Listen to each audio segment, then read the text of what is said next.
Okay, guys, welcome back.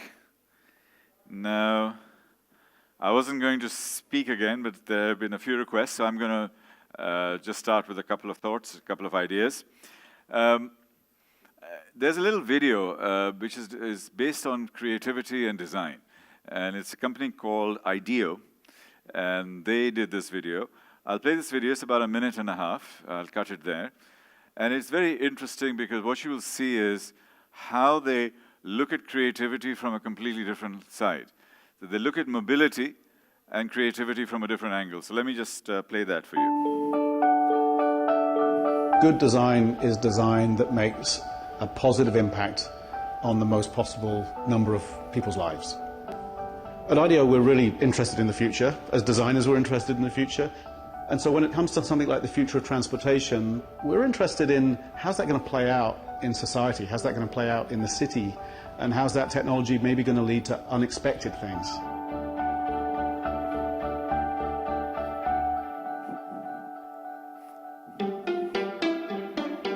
What does it mean to kind of be moving spaces rather than people or things around in our environment?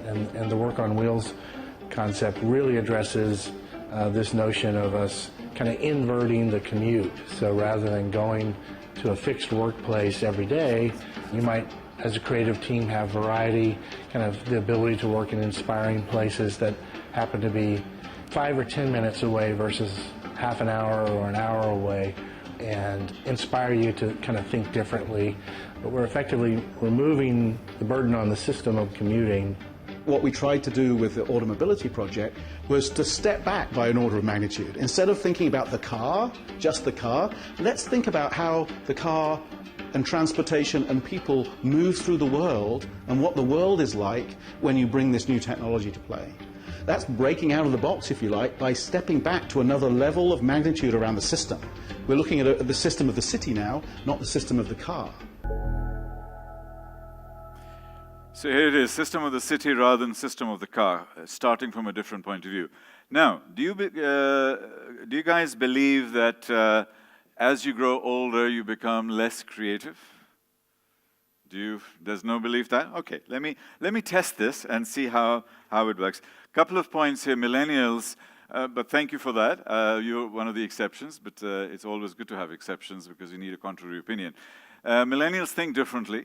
And one of the things I wanted to talk about is this, is that India and China, the two largest countries in the world, the millennials want to buy cars from tech companies, not from automobile companies.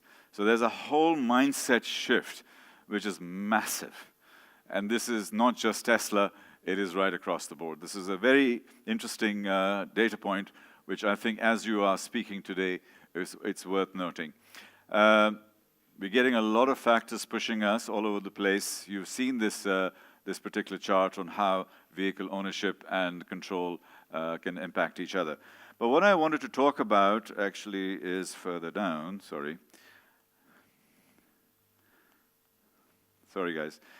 Yeah, it's about the brain and thinking, because this is one of the things we were talking about and getting into the creativity piece. Okay, so there was this study done at NASA on creativity. So on one axis, you had creativity, and on the other axis, you had age. Okay, just those two simple axes. 3,000 people, it was done about 30, 35 years ago, very, very scientific, and they wanted to measure creativity and how we are thinking, because I think, so let's just play with it, and we'll work it together. So here's this little kid, a little toddler, 3, 4 years of age, cute little thing. Do you think she is creative in a creativity level from a 0 to 100? Is she high, medium, or low? High? Just high or very high? Very high. We intuitively know that. Then guess what do we do? How many people are parents here? We send them to school. What happens then? By the age that they get into their teens, their creativity goes down. It's measuring creativity, not other elements, but creativity goes down. Then you work really, really hard, and then you send them to college. Where do you think they are at this point in time? They're down to 25%. Ladies and gentlemen, congratulations. All of us are at a handsome 10%. So we were born geniuses and we dumbed ourselves down because of our education system, various other components. So what I wanted to share with you is we need to be able to, and by the way, this is natural. I mean, this is normal to go down like this because of the way we are trained, but it's not natural, so we can actually go back at least halfway. So I agree with this gentleman here. So there are a lot of creativity studies that can be done to build your creativity back. You need to be playful, you need to use multiple intelligences, etc., etc.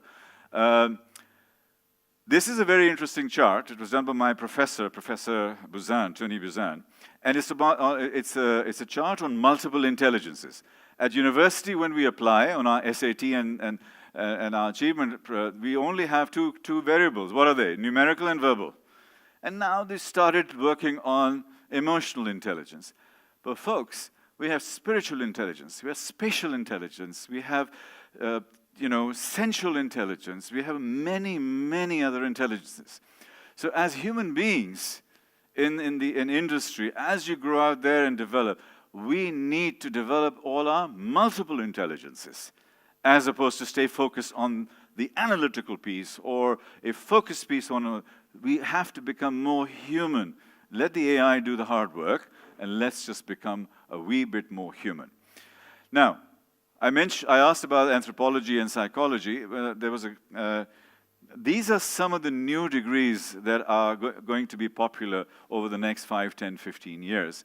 You need to become an astronomer. Why? If somebody is an astronomer and applies for a job in your company, would you consider hiring that person? And if so, why? And if not, why not? Astronomers can make sense of complexity. They are mathematical quants. They look up in the sky and they see 1 billion galaxies. We look up in the sky, we see blue and a few stars. They see the world differently.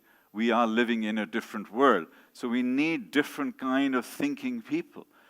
We need anthropologists, bioethicists, futurists, philosophers, etc. We need to go back to the good old days where these are the degrees. Take a picture of this and shock the hell out of your children and your families, because whenever I put this, everybody says, this is crazy, this is nuts. But these are the degrees of the future, ladies and gentlemen, and this is how we will play this, this game in the future. And the last one is on the issue of failure. Everybody thinks, I mean, we're not used to failure. We're not designed for failure. We're not trained for failure. We're not educated for failure. I was teaching a Harvard Business School class about 3 months ago, and they asked me, how long should a CV be? So I'll ask you the same rhetorical question. A curriculum vitae, a resume, how long should it be? 1 page, 3 pages, 10 pages? How much? 1 page? Okay, most of them said 1 page. So let's assume you're a Harvard Business School class. All of you are GPA 4.0. All of you are brilliant. But I can't differentiate between you. You're a higher level, but you're all the same. I said, how do you differentiate yourself? So I recommended to you to have a 2-page CV. Page 1 is all your successes and stuff which you are used to. And the other side is your failures.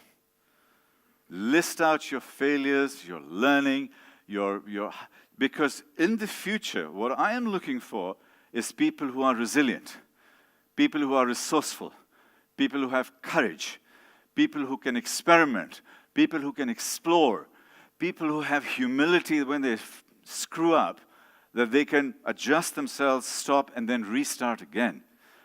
Those are the skills of the future, ladies and gentlemen. It's not engineering. That we will learn anyway. But we need to be able to be courageous and resilient and resourceful.